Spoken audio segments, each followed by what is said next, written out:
right, today I want to talk to you about something we call the oversized gift. Okay, so this concept basically works like this. We all have gifts and talents, right? We all have strengths, and sometimes those things can outrun our character or our maturity, right? And what that means is that we can learn to count on those gifts more than we count on the Lord, right? More than we count on His leading, His will. So, you know, I'm pretty good with people and talking to people, and so it's real easy for me to be in a conversation and sit down and listen to someone talk and recognize maybe their need just in the natural, right? And then try to meet their need. But guess what? If I'm recognizing it in the natural, I'm probably going to try to meet it in the natural.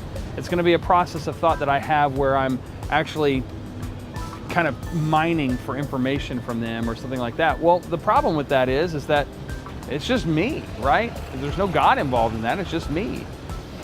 And so as I've grown in maturity, as I've learned more and more over time to rely on Him, to abide in Him, rest in Him, let Him work through me, then there are times that now when I sit across the room from somebody and we have a conversation, it's not something I notice here, it's something I feel here. And when I recognize that, I may just simply ask a question. And more often than not, asking that question causes them to reveal some more depth in their own life. And I don't even actually focus on fixing the problem. I don't even fix the problem. In fact, they answer the problem themselves because I simply just go to the scripture, right? And in fact, there's another example of this. We see it in Jesus's life, okay? And so I think this is important. When we recognize that it's good for Jesus, it's probably good for us too, okay? So when Jesus was 12 years old, He was found teaching in the synagogues. And so we think, man, that's amazing, right? How mature could He be? Well, they marveled. He said things that were amazing. The problem is that He had this gift in Him, right? The Father had blessed Him. I mean, He is the Son of God. So He has this gift, but He still had to grow in maturity. So what happens is His mom and dad realize He's gone, they find Him, and guess what? We don't hear from Jesus for another 18 years. He doesn't really start His ministry until the wedding at Cana.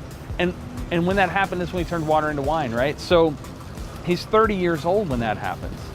And so in that 18 years, I mean, we don't know what happened because we don't hear about it, but the reality is He's matured. And even when He turned water into wine, His mom instructed Him to do so, and He said, I'm not ready yet. Like, He was waiting for that maturity, and she said, no, you're ready. So I think it's so important that we recognize that we can't just let our gifts outrun who we are. As we're developing, it doesn't matter how old you are, but as you develop in your spiritual gifts, they're going to be something that are so natural, and people are going to recognize it, and they're going to speak to it, and they're going to bless you in that, say nice things. But the reality is you need to let that mature. And the way we do that is we seek advice from others, not advice, but actual like mentorship and discipleship. And we ask people who care about us, who are investing in us, to speak to that. And we have people around us. It's called accountability, right? And so I just want to encourage you to recognize the reality that your gift sets by themselves, they're given to you by God, right? So they are supernatural, but when you use them in the natural, man, so many things can happen that just aren't good because it's not supernatural, right? You mean well, but you know, even along those lines, what I find interesting is there's actually still fruit. And so we can get confused and looking at that fruit and go, man, we just really knocked it out of the park. Well, what's the problem with all that? It's pride, right? We're taking credit for all these things, and we may on the surface say, oh, it's all God, but at the end of the day, we did it in our own ability and our own strength, if you will.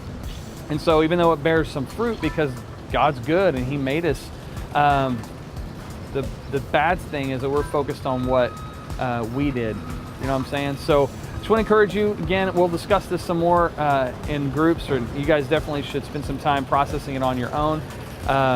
Anyway, there it is. Love you guys. God bless you.